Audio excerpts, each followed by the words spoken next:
Good morning, everyone. As you can see, we've got Jurgen in the seats. We've got two embargoed sections to this press conference, one for a dailies and one for a Sundays.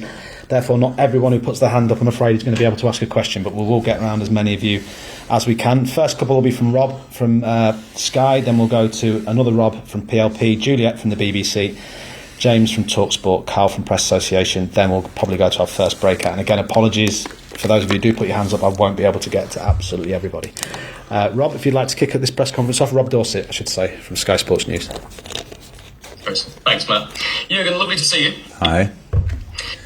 Can I ask you first about James Bond? I thought it's a perfect place to start. Jamie Carragher has been talking to Daniel Craig, and he asked whether you'd make a James Bond. And James Bond himself says he worships you, and you'd absolutely make a good Bond, he says, because you're a born leader. What do you make of that?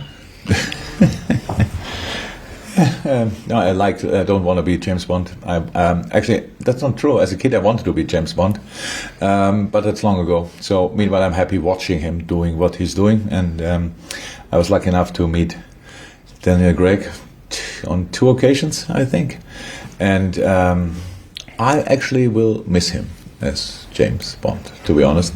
But let's see who will be the next one. I will watch these movies as well.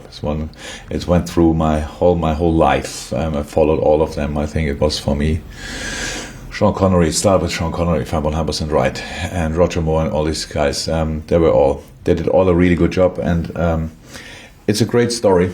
So I liked it always, and thank you very much for having these nice words, but I would be a really bad James Bond, because if I walk out of the water in swim shorts, I think that would be the moment when the whole world would switch off.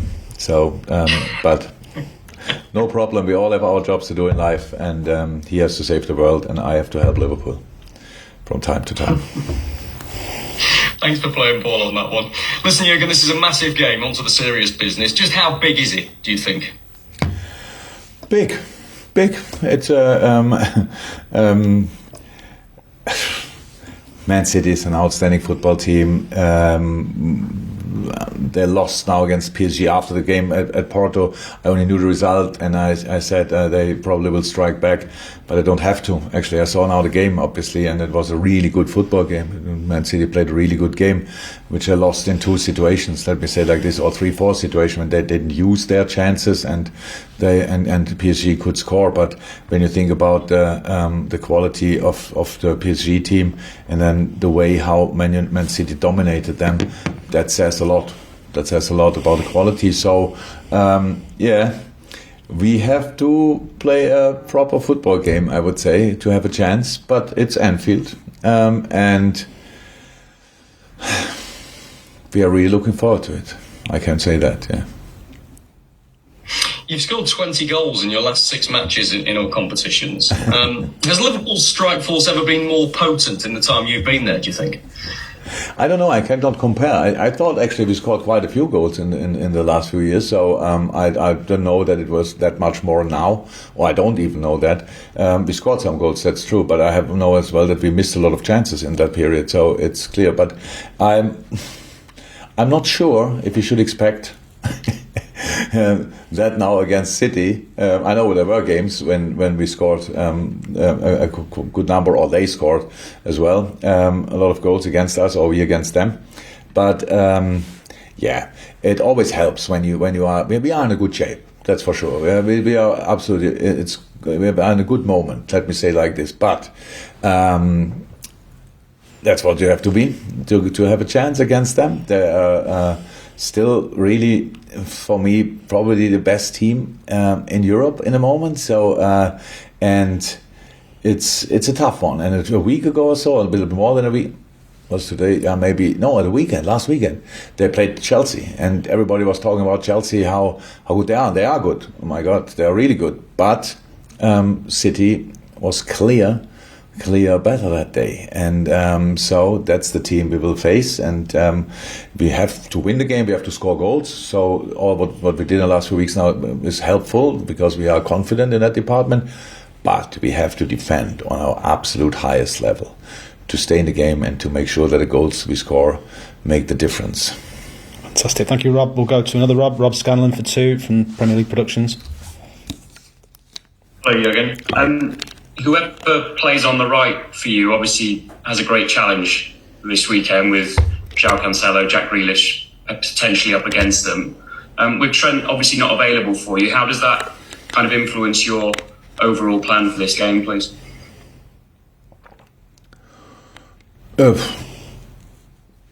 Not really. We do a lineup, and it's not clear. You're right. We have, I think, more options actually for the position. So we will see which one we choose. So we have obviously James, we have Joe, we have Nico. We could change system. There are quite a few things. We have time to train this week, so there are a lot of things possible. But football is not the game anymore where you should have these 1-1 challenges for a long time. And there are moments, seconds, but actually whoever plays there should be protected by at least 2 players in a right back situation. That's a centre half and a midfielder and a winger in either world who is there around. So whoever plays there should not be afraid that he will be alone for a long time against really good football players, no doubt about that. But I don't know who will play for City in this moment. So I didn't think it doesn't make sense to think too much about it. No, we have to defend as a unit, and if you do that, then it's tricky for everybody. But there will be moments, of course, as I said, where individual quality will shine on both sides, and hopefully, in the end, it will be good enough for us. Thank you very much. Thank you, Rob. Okay, we'll go one from Juliet, then one from James from TalkSport. Jules. Jurgen, you talk about being in good shape. Does it make it easier then to prepare for matches like this? Because, strategies would have been in place for a week like this to prepare for, the week that you've just had. So the fact that you're in such good form, does that make it easier or harder? I'm not sure if easier is the right word, but it's better. It's better for sure that you don't have to boost the confidence during the week and tell the boys even when it's not that good on a training pitch, but you tell them, "Oh, it's great, you look outstanding," and all these kind of things. What you have to do from time to time to get get a more positive view on things again. We have quite a positive view, obviously, and we like the football we play in the moment. But we know we didn't play Man City yet in the league this season, and they didn't play us. So whatever we can see, whatever we can use, and of course we will use the pictures from the Chelsea game and from the PSG game for preparing the boys. It's still different to play us, and for us it's different to play against Brentford or Chelsea or whoever, or Leeds, to play Man City. This is a really special game of the season every year. It's always the same, and it has to be high intense, because if it's not high intense, I would say then City is really difficult to play against. You have to be brave, you have to be front-footed, you have to be cheeky in moments, you have to be really your best version, and then, but only then, you have a chance. And exactly that's what we try. And whatever we did last week is okay, or now a few days ago only, is okay, but it's not the 1 point which makes a difference in that game. The difference will make a lot of things we have to show on Sunday, and that's a complex football challenge. But thank God for both teams, and that's what makes it so exciting. Okay, thanks, Jules. We'll go to James from TalkSport for one, and then we'll go to James Mountford from BBC Merseyside. Jurgen, you're the only side still unbeaten in the Premier League this season. If you can keep that record intact after this weekend, do you think that would mark a successful start to the season? Yeah, a draw would then probably obviously mean as well, but we are not. We would be unbeaten. Taking now already the point, I would say, is a little bit early. So let's play the game, and ask me after that.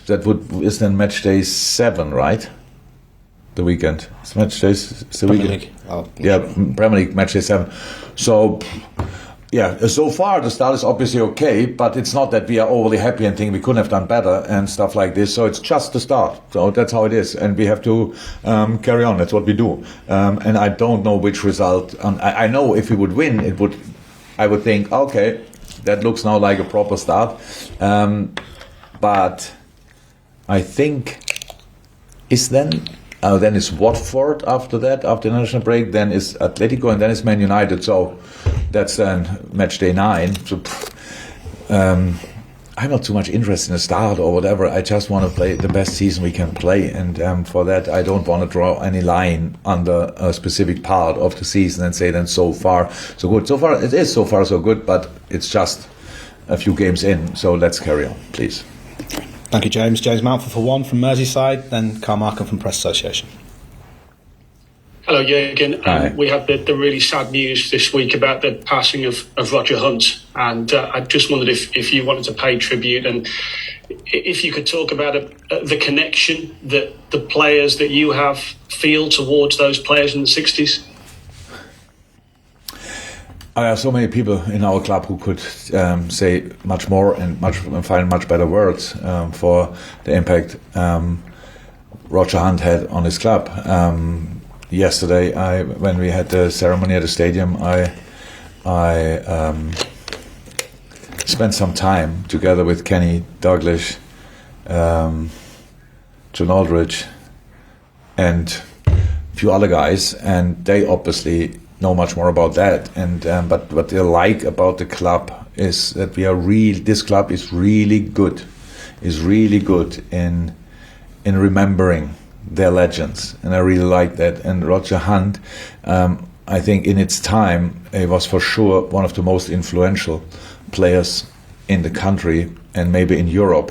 He was an exceptional striker, that's what I know, but I didn't meet him really, at least not in person, that I could say something about him. But that I know from all the people I spoke to, we all will miss him, and we all think just positive about him, and we all wish his family the very best, because he was a true legend of this club. Okay, thank you, James. And then I think to finish this section, Kieran Canning, and I've got the 3 hands that realistically I can take up in the first breakout. So Kieran from I think AFP. Hi, Jurgen. Hi.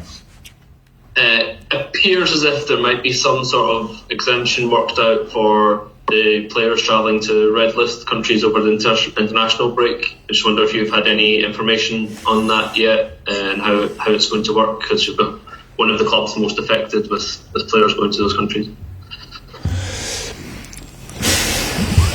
There's no final decision as far as I know. I heard probably the same things what you heard. It's like 10 days quarantine, allowed to play the games, allowed to work, go to work, not allowed to live at home, but don't have to live in a hotel chosen by, I don't know, any authorities. You can choose the hotel yourself, but food has to be delivered in front of your room door. You're not allowed to get in any visitors. And I don't know if that's the solution, I don't know where it's coming from. I think we should not forget, in our case, we talk about the Brazilian players, Costas Tsimikas and Sadio Mane.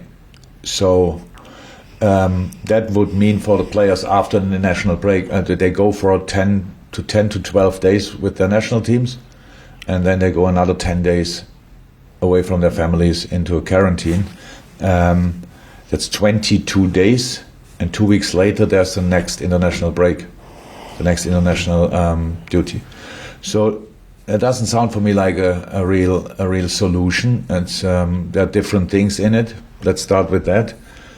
Brazil and other countries, Georgia and other countries, are on the red list for England, but for example they are not for France, they are not for Germany, they are not for Spain. I think at least the players can come back and play immediately after the last international break, where the English players, the players who play in England, were not allowed to go. All the other countries could send their players, and they could come back and have the normal life, what is normal in the moment.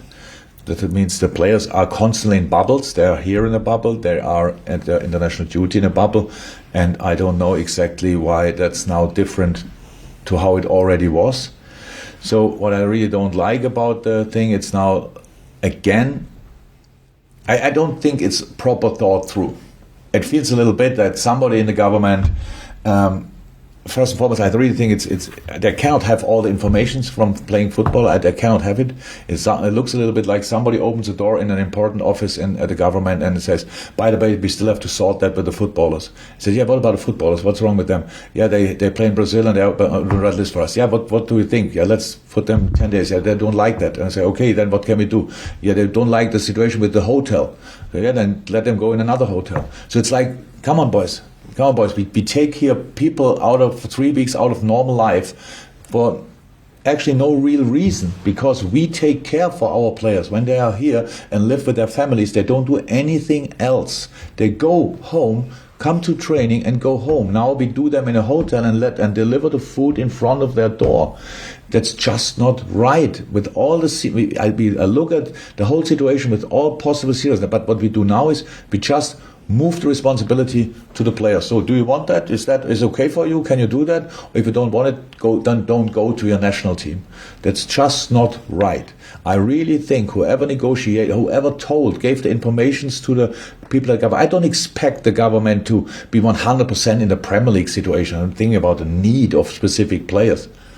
But the Premier League has to tell, we have to fight for our players, and that's now not the situation. Again, that if in Brazil the situation is that bad, then we have to react on that. But why does France, Germany, Italy, Spain think it's not that bad?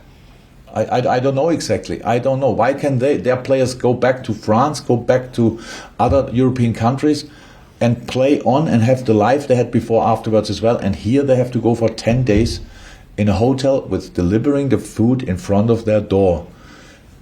If that's the case. So that's what I heard, that it's maybe like this. I just think it's not okay that we constantly, now we move just responsibility to the players. So if you are ready to do that, then you can go. If not, then stay here. So it's not okay. But yeah.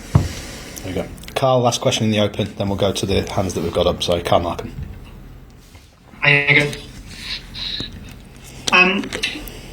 James Milner is obviously not a 22-year-old Trent Alexander-Arnold, but I just wondered what qualities he brings to that position when he fills in at right back. He's done a good job against Wilfried Zaha, did a good job against Luis Diaz.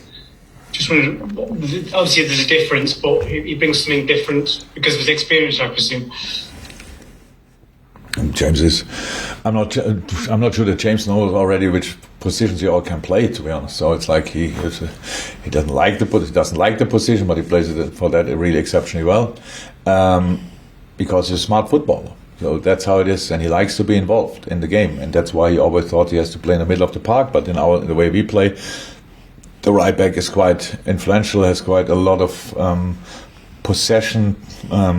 Opportunities to be influential in the game and stuff like this. So I think in the moment he thinks it's okay to play there. But again, we didn't make the decision yet. But if he plays there, or he used to play there in the last few games, he did really well. That's true. He is just a very important part of the squad. Not only if he plays, but when he plays as well. But he's in a dressing room. An incredible influential player, and it's really nice that he can have these both things, being in the dressing room, a real engine, and on the pitch as well. So that I'm really happy for him that he has the opportunity to play these kind of games and to put in these kind of performances, because it shows his whole spectrum. So he can do pretty much everything. He can play in each position, and it's really nice. And at one point after his career, which will be hopefully only in a few years, he will appreciate that as well as an experience. Okay, thank you, Carl. We'll go to the